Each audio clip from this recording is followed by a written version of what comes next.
that you, James?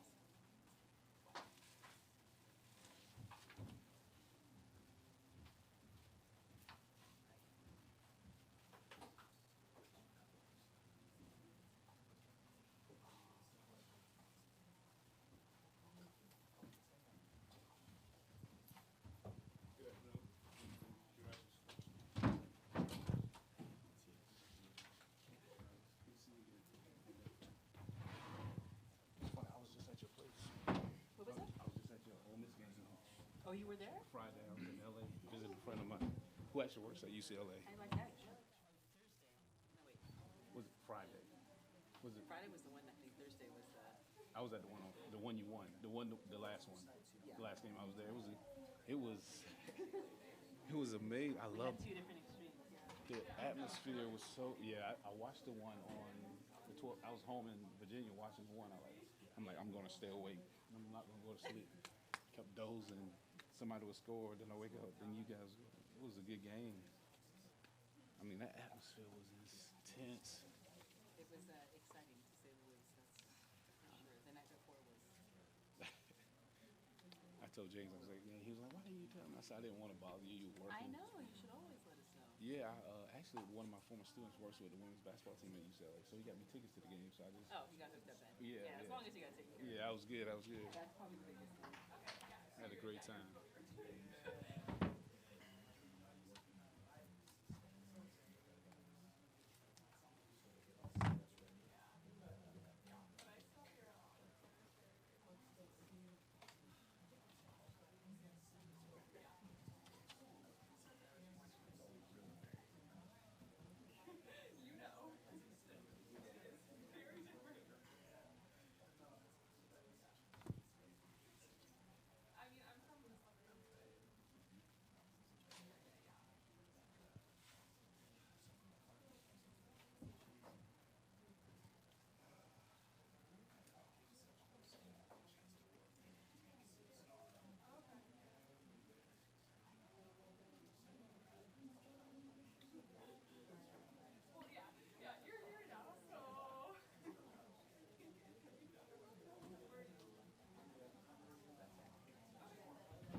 She literally just got off the field.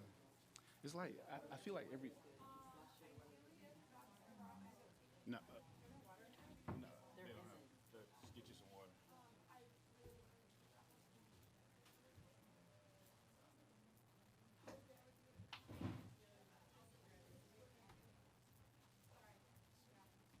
You fine, coach? You fine? You good? Take your time. Okay. A little winded. I feel like every year you're coming from practice again. I think I am. Yeah, every year. Always looking good. I couldn't compete with your hair anyway, so it's better than that. Good afternoon, everyone. Once again, just a reminder, if you have your cell phones on, just turn on the vibrator at this time. Once again, we want to welcome everyone back to our 3 p.m. Coaches press conference. Starting from my right, your left, we have head coach Beth Terena from LSU, whose team advanced to the Women's College World Series out of the Tallahassee Super Regional. LSU comes in with an overall record of 47-20, and they're making their 6th appearance here at the Women's College World Series. Next to her, we have head coach Kelly Inoue Perez from UCLA, whose team advanced to the Women's College World Series out of the LA Super Regional. They come into Oklahoma City with an overall record of 47-13. The Bruins are making their 28th appearance here at the WCWS. Next to her, we have head coach Joe Evans from Texas A&M University, whose team advanced to the WCWS out of the Knoxville Super Regional. They come into the Women's College World Series with an overall record of 47-11. And they are making their 8th appearance here in Oklahoma City. And then we have Coach Tim Walton from the University of Florida, whose team advanced to the Women's College World Series out of the Gainesville Super Regional. They bring overall record of 55-8 to Oklahoma City, and they are making their 8th appearance here at the Women's College World Series. Coaches, we'll start out with Coach Tarina. We'll get general comments about your team and so far this season. Well, we're excited to be here. Always happy to be in Oklahoma City. It's never easy. It's really, we feel very fortunate to be here because I know it's a tough road, and all of us went down a tough road. So I thought our team endured a lot the last 2 weekends. I'm proud of their fight. I'm proud of their effort. I think our team has talent, but I think they have something even more important, and that's fight, and they've showed that in the last few weeks. Just honored to be a part of a really strong field. I think there's a lot of parity in softball this year, but I think we have 8 really great teams here, and I'm honored to be on the stage with 4 really, really great coaches. Coach. I feel the same. First I'd like to, thank the city of Oklahoma and just what you do to be able to bring together such a tremendous event. I think we all know we set out, it's a goal for all of us to be able to get to this point, so we celebrate being here. Also, just the NCAA, I think that, there is a lot of parity, but in the regionals and the supers all created just, kind of great drama for TV, but I think it really shows where we are in our sport. For us, specifically about our program, I think the best part about it is, we got a 56-game schedule. There's a lot that happens during that schedule, and I think for us, we're always looking to try to get our teams to be where they need to be at the end, and that was our goal. There was a lot of things that happened and changes, and it's all part of the journey that allows you to get to this point to be here as a top 8. So I celebrate it. Once again, I agree. I'm fortunate to be able to be a part of, just some phenomenal programs, great coaches, and great athletes that represent our sport, and I just really look forward to getting after some great softball this week. Coach Evans. Well, we're excited to be here. I've had a blast coaching our ball club this year, and we know how to fight. We really worked hard to get here, and it's been a long time, too long since we've been here, so it's nice to have our program back in the mix. The field we know is great, all 8 teams. There is a lot of parity, and it's exciting to think that any number of teams here could win this national championship. I think that makes it really fun to be a part of. And just our team's young. Prior to this year, none of them had competed in a super regional, and now they've really grown up quickly and learned how to play the game and learned to be very resilient. So it's a fun team to coach, and excited to be up here with these 4 and the next 4 who will come in. Just a lot of experience and knowledge, and the coaches I have a lot of respect for. So it's going to be a fun week. Coach Walt.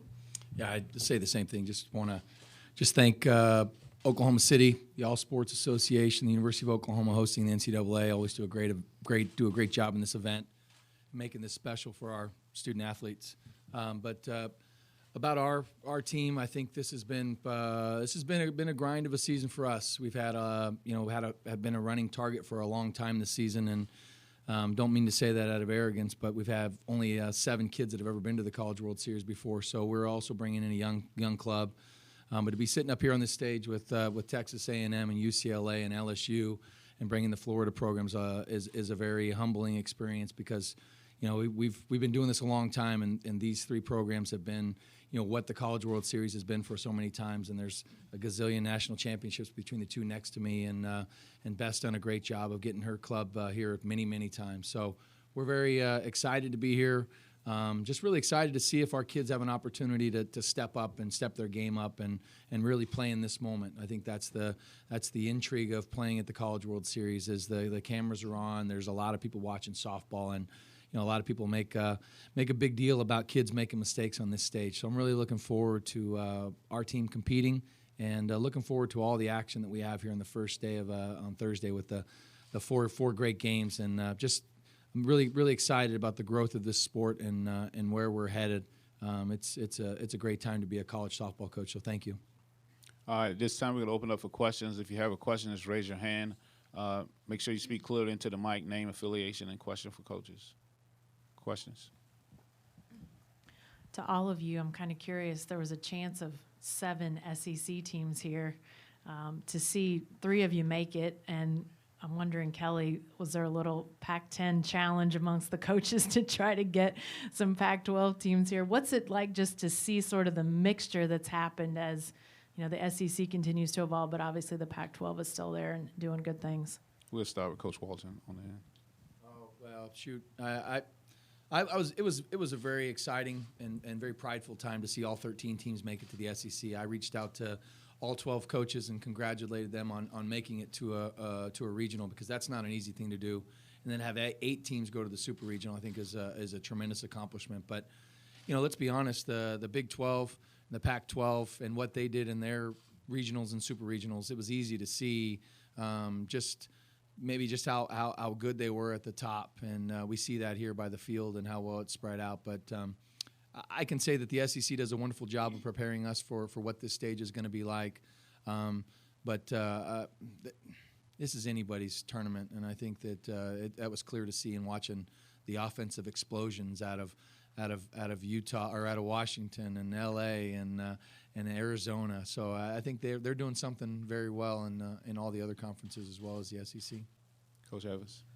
Yeah, it's fun to be in a conference where every single team goes postseason, 13 teams. It's pretty phenomenal, really. And going into the conference, I said that I think this is going to happen, and I don't think it surprised the SEC coaches just because we're playing those teams week in and week out and know how good they are. But I also had a lot of fun watching the Pac-12 this year, following them and following my alma mater, Utah, and seeing how they've grown their program and just like Mike Andrea getting right back in the mix, and just these coaches that we've seen for years in and out, and how impressive that Pac-12 was this year. It was a lot of fun to watch. So, I think if you love softball, you don't necessarily have to hate all the other conferences. It doesn't have to necessarily be a rivalry. It's just kind of fun to see what teams are up and coming, and then those teams that just get here year in and year out, like UCLA.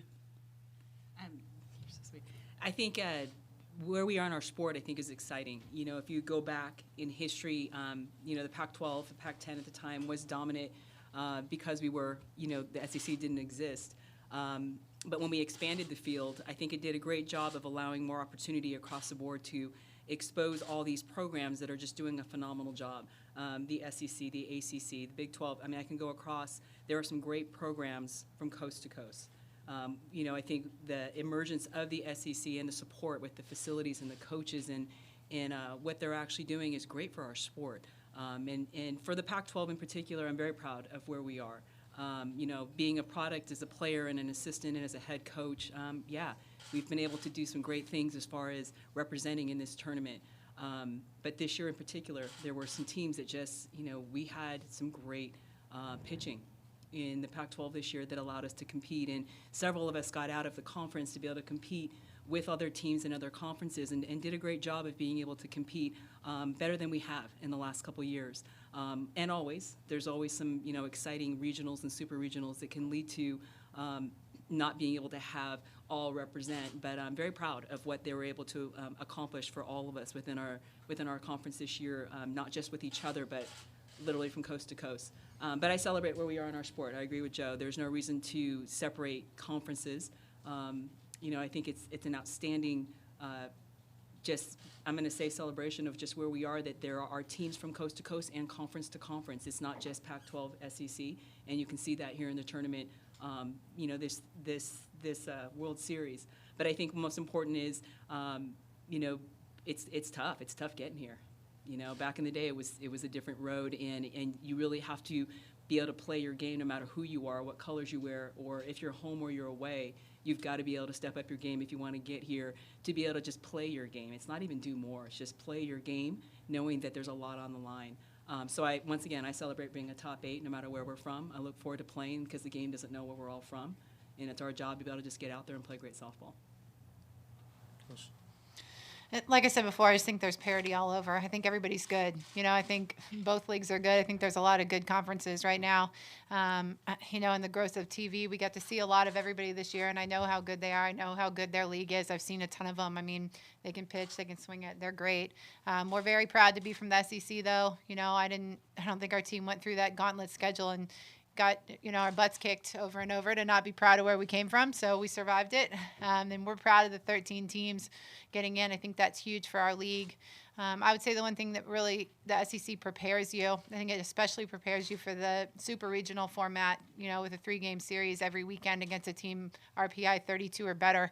I think you're prepared for what you're going to get in a super regional. And then, I know our team's tough because they've battled through that all season long. So I'm definitely proud to be from the SEC. But like I said, I think there's parity throughout. I think there's great teams all over the country. I've enjoyed watching them all play all season long. And, I'm with Kelly. I don't think it matters where you're from. When you take the field here tomorrow, it's, going to be who's ready to compete in the bright lights and who shows up tomorrow.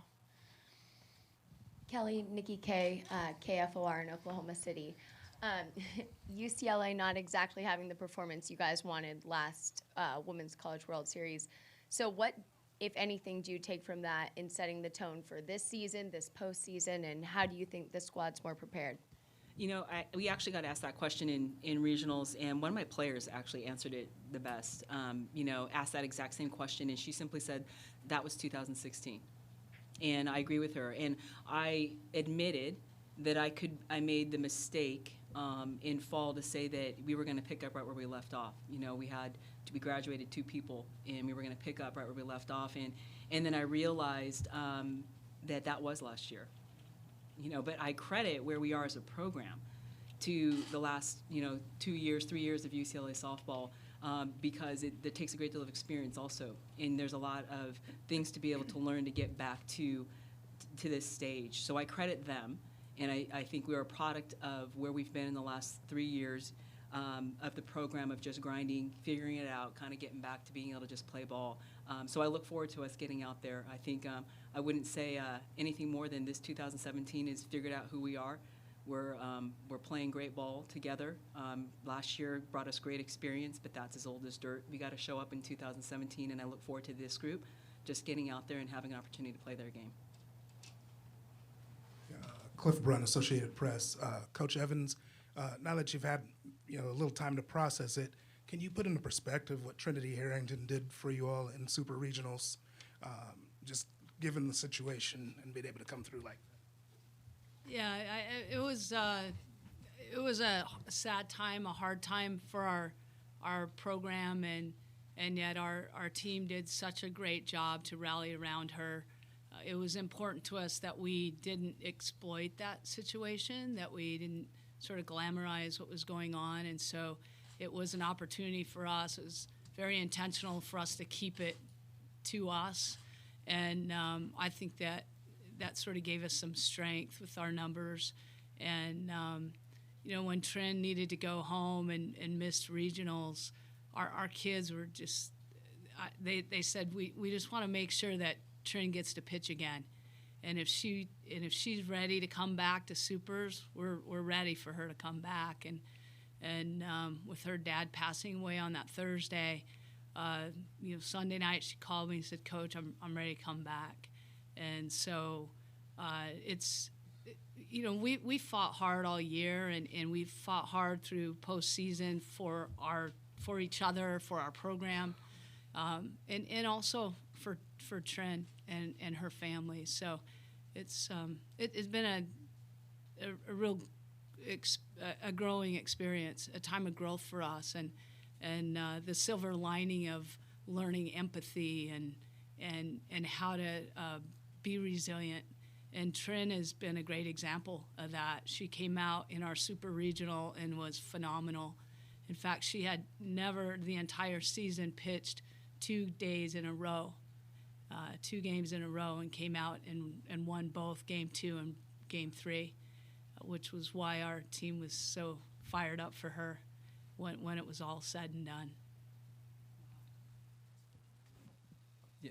This is Mike Griffith from SEC Country. I think ESPN was flashing a stat that going into these supers, 82% of the time, the team that won the first game was the one that advanced to the Women's College World Series. And yet, I look at these 3 SEC coaches. Can you all talk a little bit, encapsulate maybe you were all down 1-0 in the supers. Can you maybe give us a snapshot of how your teams were able to battle those odds and end up here anyway?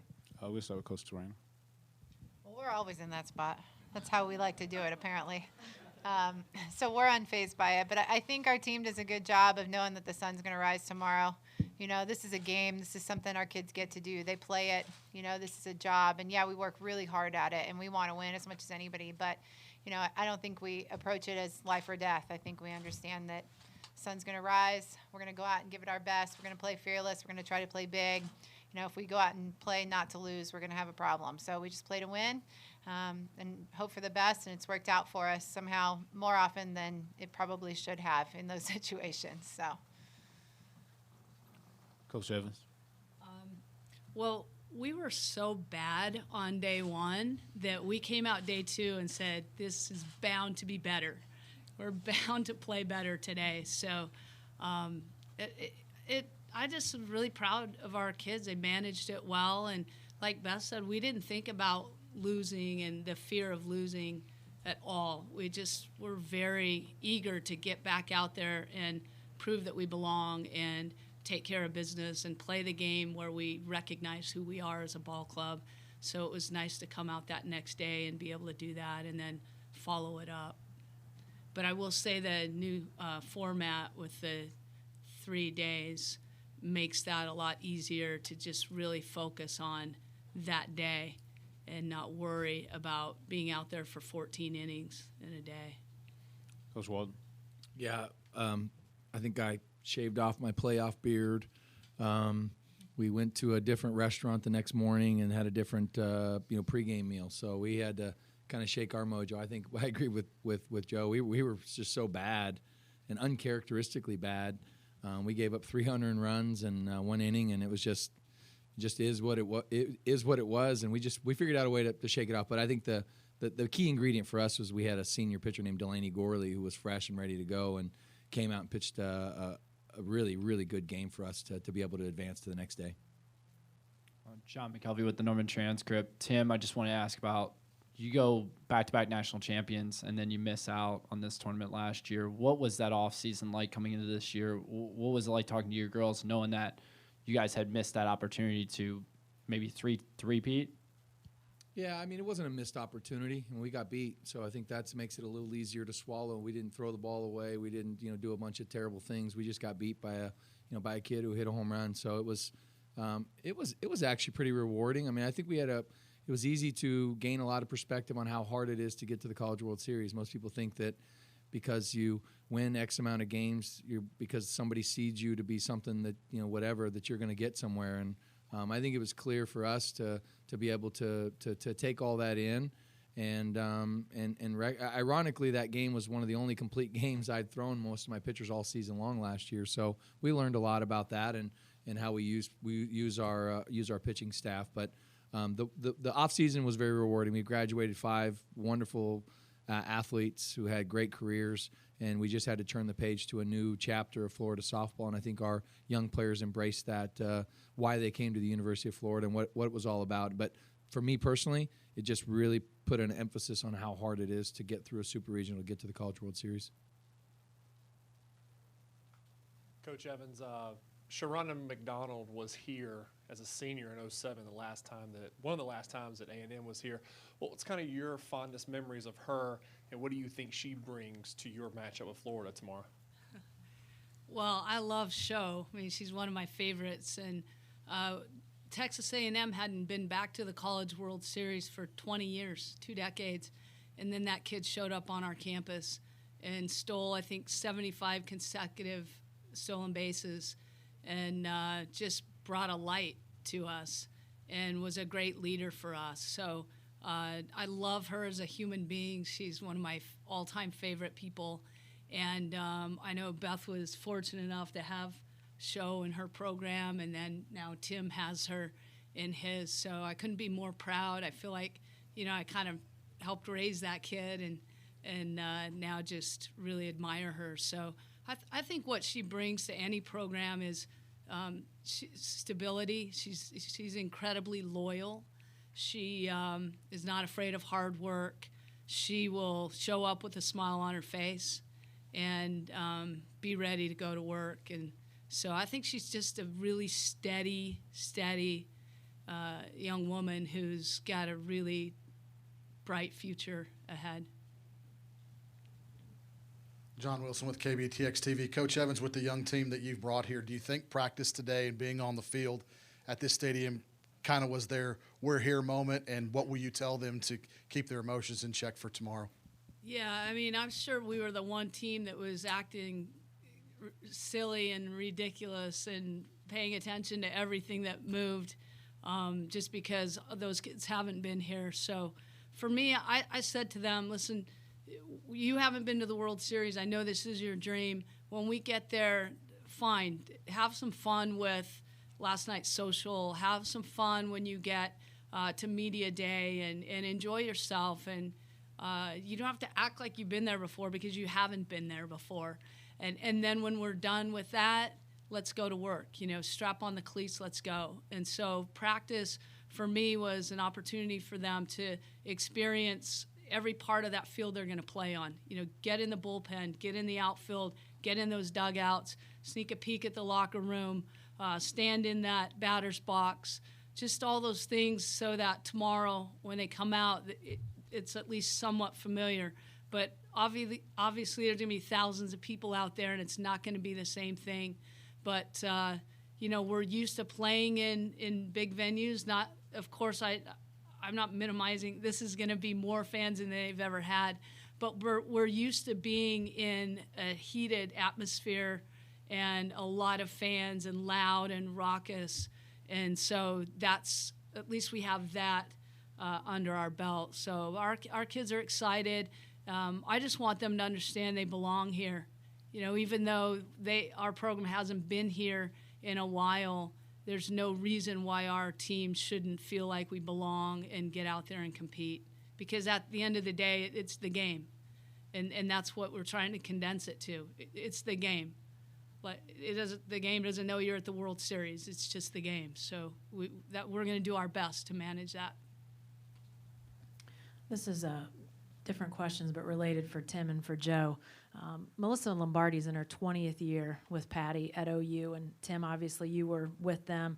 Curious if you could put into some context Melissa's impact on Oklahoma and their program. And then Joe, you and Joy have been together for 2+ decades as well. The importance of having an assistant that is there for so long, just the difference that makes. Cool. Yeah, I think obviously the impact that Melissa's had on Patty. I think anytime you hear of a big job, I'm sure Melissa's name gets thrown out there. I think most of the coaches are trying to get Melissa to take off and go to another school to maybe break up that dynamic a little bit because they are so good together. But she brings a lot of stability to the OU program. She's a great sounding board for the pitchers and the catchers, and her work ethic's phenomenal. Her loyalty's phenomenal. Her family's phenomenal. She does a really good job of being able to. She really does the X's and O's, the preparation of pitch calling, and all the things that she's gotten credit over.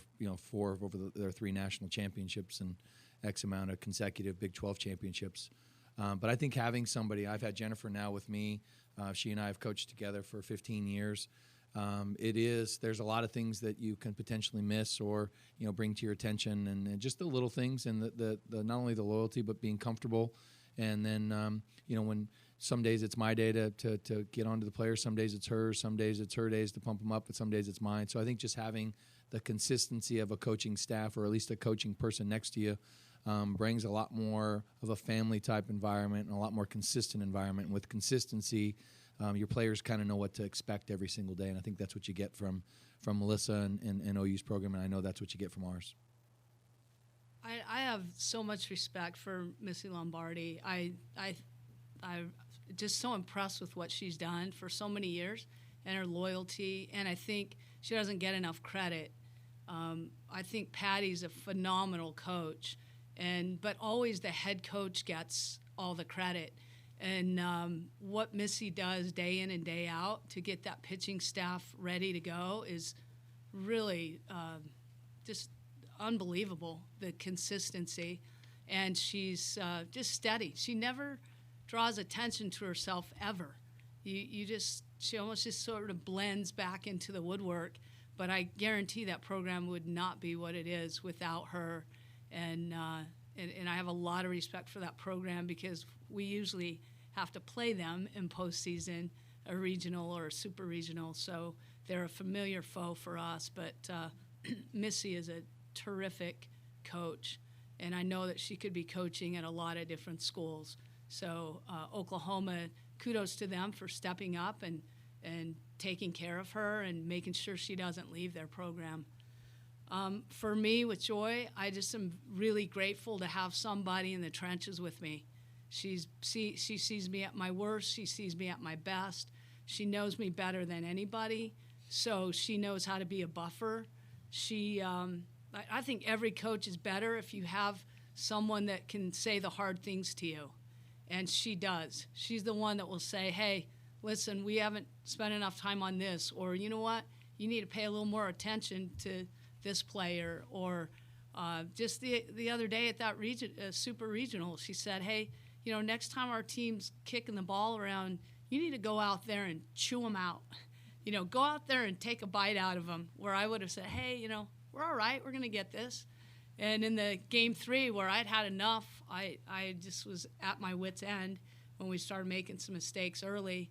And when I went out there, I thought about what she said, and it felt good because that's really what I wanted to do in that moment. So, but I chewed them out pretty good, and they responded. That's someone who's intuitive and understands. She can take a step back and actually read a situation and then help me get it right. So anybody who has an assistant as long as we have, you're just so grateful that they don't want to go somewhere else. Kyle Fredrickson with the Oklahoman. A question for everybody. ESPN sideline reporter Holly Rowe has been a staple at this event for years, an advocate for the sport. Seems to have a real deep connection to the players as well. I'm just wondering, from your guys' experience dealing with her, especially now as she battles through cancer, why do you think the players have such a strong connection to her, and how have you seen kind of her attitude continue to stay high, through some of the personal things that she's been dealing with? Coach Serene. Well, because she cares. Because she truly cares, and she's truly invested in each one of these young ladies. She doesn't just go out here and, take the interview and do that. She cares about them off the field. She spends the time with all of us. She spends the time in our dugouts when we're practicing and getting to know our players. And, she knows their favorite everything. She knows everything about them, and she cares, and she's truly invested. And I think that's special. I think you always want people around your program that aren't just punching a clock, that are out there because they're truly invested in the success of these young women. The same reason why we all do this job is why she does hers, because she wants to see them succeed, and she wants to put them in a great light. And, I hope we can do the same for her. I hope we can lift her up through this battle. I know we've all tried to pray for her, sent her things, done things for her, because we all want to lift her up in this and support her the same way that she's always supported us. I agree, and I've known Holly for a long time, and when I got the news, it was pretty devastating, but then I also felt very confident because I believe in karma, and I think Holly has done an outstanding job of covering so many great stories. She looks for the great story. She looks for the inspirational story, and I think that good karma comes around. She actually is doing treatment in LA, which I'm so happy for, because she ended up going to find one of the best that could help her, and she just came up to the field. Actually, just she was covering our super, and she came up and she shared just positive news about just the path of what was happening, because she's had that fight and she's had setbacks, but the thing about her is her attitude is so positive, and she's such a strong female that she wanted to come and be around the girls, and she wanted them to celebrate just the opportunities that they have, and said that although it's not gone, it is shrunk, and I celebrate that. And we went crazy. But I tell her, I think the biggest part of it, beyond just this, there's so many things that she has done for our sport. She'll take the girls aside and talk to them about how to be successful, about how to market themselves, about how to deal with adversity, about how to be a great mom. She's a single mom, and she has been a great role model in all of that. So, I think she's so strong, and she literally will say, I don't really have time for this cancer, so I'll deal with it when I have to. And then I got to get back to work because I love just being around this energy. So I love it. She brings great energy. She's very positive. She's a strong female. I believe she will win this. She'll win this battle. Because she's such a fighter, but she's also just a great example of us being able to celebrate just every day, and I love that she's around all of us, because she's a great inspiration for all the girls and the coaches and everybody that she's around. Coach Evans. I've known Holly for quite a while because she's a Ute, so we have that in common, that we both graduated from Utah and we grew up in Utah. And Holly Rowe was an inspiration long before she got cancer. She's always been that. And because she's just real. She's the most real, genuine, authentic person you'll ever meet. And it doesn't change whether she's going through treatment or whether she never had cancer. And she's that steady. She's your go-to. She's the one you always can know what you're going to get from her. And she has great passion for what she does. She wants to be great at what she does, and she is. And she can get anybody to warm up and lighten up and be themselves. And that's what every reporter's trying to make happen. She does it because she's real and genuine. So our sport is lucky to have Holly Rowe. And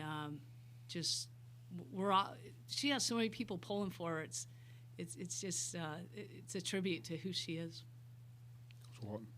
Yeah, we've grown very fond of Holly and her fashion tips and all the other things that she brings to our not only our dugout, but in Gainesville when she visits and comes by the field and meets with our team and talks to them about not only, as we've mentioned before, not only how to handle themselves, how to handle their fashion, their makeup, their marketing, their brand, everything that she's done. And she's done a wonderful job of that. But I think I'll echo the same thing that Kelly mentioned too, that just the mom quality that Holly Rowe has. She just brings something to our women that I just haven't seen somebody in her position do. It's a very trusting, it's a very very genuine approach to how to be a strong female, be yourself, have your own identity, but the trust that she brings and gives, and it's really empowering. And she's been so fun to watch and see her not only on our sidelines but covering the women's games when she does the play-by-play, and just her insights really fun to see, and really we've been rooting for her for obviously a long time, but now more than ever. All right, Cliff, and one more. Okay. Coach Walton, obviously Kelly Barnhill's been great this year, but your number 2 pitcher has been almost as great statistically, one of the top 5 in the nation in ERA. How much confidence does that give you going into a situation where you'll have to win multiple games when you have a second pitcher of that quality? Yeah, we have a third pitcher who plays third base and right field too that I really like as well. But if we're talking about Delaney Gorley, she's probably one of the most special individuals you could ever have a chance to be around. Good student, good player, good pitcher. She's won a national championship game for us. But the best part about Delaney Gorley is Delaney Gorley, the person. She is by far one of the single greatest players I've ever had an opportunity to coach because of her personality, her demeanor, her unselfishness. She dumped Gatorade on Kelly Barnhill at the Super Regional. Without Kelly Barnhill, Delaney Gorley's pitching that game. And I think I just have a lot of respect for her and the person that she is, and just the person that she's going to grow up to be. She's a rock. She's somebody that I can't tell you how special of an individual. And I know we all have special players, and I've had special players, but none like Delaney Gorley before. Joe, this is your first appearance as a SEC coach. And, I just want to ask, so you make that transition from the Big 12 to the SEC. What were the challenges that you faced, and what made this year so successful for you? Well, it's the challenges, initially going from the conference we were in to the SEC is just how good from top to bottom. I had not experienced that as a coach in a lot of, I've been coaching a long time. And so the day in, every single weekend, just knowing you're going to be in the fight of your life. And so for us, it really has taken some time for us to wrap our brain around that and to really learn how to fight for something. And also to be resilient, to know that you could get beat down and you're still good. I think that's been a big thing, that we've finally gotten to the point where we understand that we're good and that we can beat anybody. And so being in the SEC has really taught us that coaching in the SEC has made me a better coach. I'm amongst an elite group, and I don't want to be the weak link. I want to be in the mix. I don't want them to go, hey, listen, Evans, step it up, making our conference look bad. So it's been highly motivating for me. It's really been a shot in the arm to just want to make sure I represent the SEC, and my program represents the SEC as a great competitor and a great program. All right, one more. Yeah, I've got kind of another across the board question. I guess everyone will probably have a little different perspective. And Joel, I'll start with you. You mentioned everything A&M's done, and now the stadium that you guys are getting. I think it's something like $30 million. And Kelly sits next to you and keeps winning with traditional UCLA, but probably glad to see that.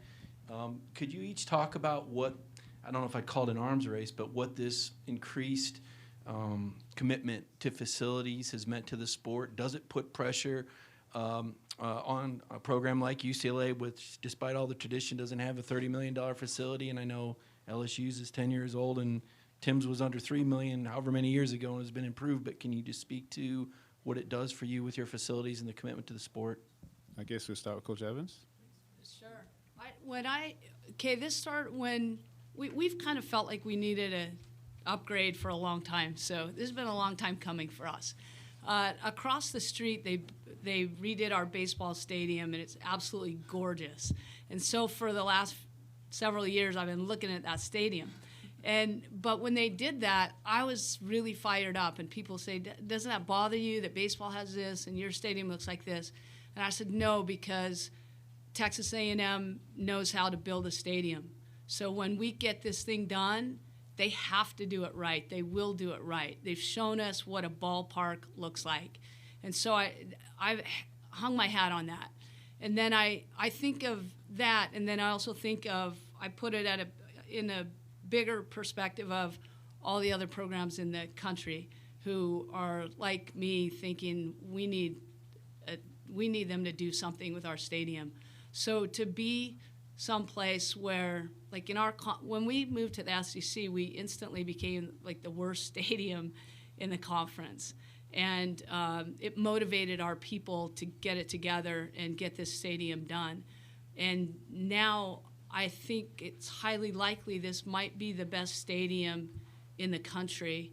And I'm excited about that. I'm excited about what that's going to do for UCLA, for other programs that are fighting the fight that I've been fighting for a long time. I'm happy about that. I want all the other softball programs in the country to upgrade their stadiums or to build a new stadium. That's great for our sport. Our student athletes deserve that. And I'm excited that I think this bar is going to be raised without question. And I think that's going to help make other programs' stadiums better. Coach Perez. And I congratulated her because I just went to her place. Was it last year? Yeah. And I saw the baseball stadium and thought, wow, this is going to be big league. And then I went to her field and said, Jo Evans, what she's done in this sport, I was shocked. Okay, so with that being said, then you can come right back to my stadium, right? So what UCLA has done, but I celebrate that and I congratulate you. I think the best part about where we are in our sport is the SEC has done an outstanding job of being able to support their programs, their coaches, their facilities, and it is putting pressure on everyone across the country. And I think it's great. For us, I've been able to be a part of being a part of the first and cutting ribbon and seeing all that as a student athlete, and we've had constant upgrades, yet we've always had the, I'll say, excuse that we have a small footprint. We're up on a hill. We don't have a lot of open land to be able to try to just build, but we are now getting very creative with, moving down the hill and doing some different things. So we have blueprints in motion. We have, support. The funds are coming, and I think that part of it is exciting, and I do credit where we are in the sport. Because there was no reason for us to be able to build, the types of facilities that are out there across the country. So I think it's a great thing. I think it celebrates where we are in our sport. There's great growth. There's great support. I think, it's going to become a mandatory thing to be able to have equitable facilities, and I think I love the direction that we're going in our sport. So I welcome it, and trust me, I'm doing all I can to make sure that we can continue to build a greater facility is what's needed. You know, I also feel there's a great deal of I'll just say love for where we are and what we have. You know, it's not about the biggest and the shiniest, but it's about really what you create within that. And there's a lot of history and culture within our program. We chose, instead of being able to really upgrade a building, we went and I spent, you know, a lot of money fundraising to be able to document the history of our program with the Wall of Fame. And we had a lot of people come because that's something that the fans could come and celebrate and experience. But there is definitely in recruiting a need to take care of them, you know, to have the facilities and get and reach that highest point and have the ability, you know, to be able to have those great facilities. So definitely, pressure is a word that I think, you know, you got to back it by action, but there's some great things happening across the country that I think are going to allow us to be able to reap the benefits as well. All right. Due to the time, we're going to end here. Coaches, thank you for your time. Good luck tomorrow. Thank you. I owe you. Yeah, I owe you. Yeah, I owe you. You know, I'll take that.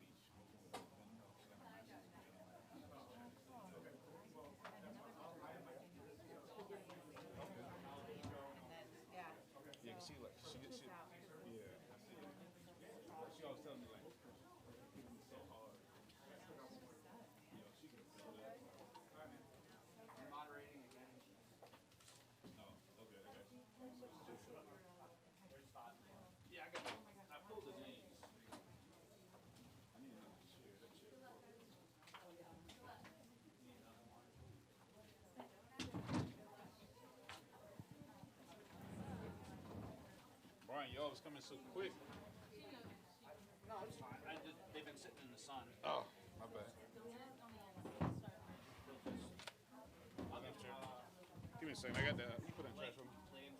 I got the. I pulled them. I'm just giving you the.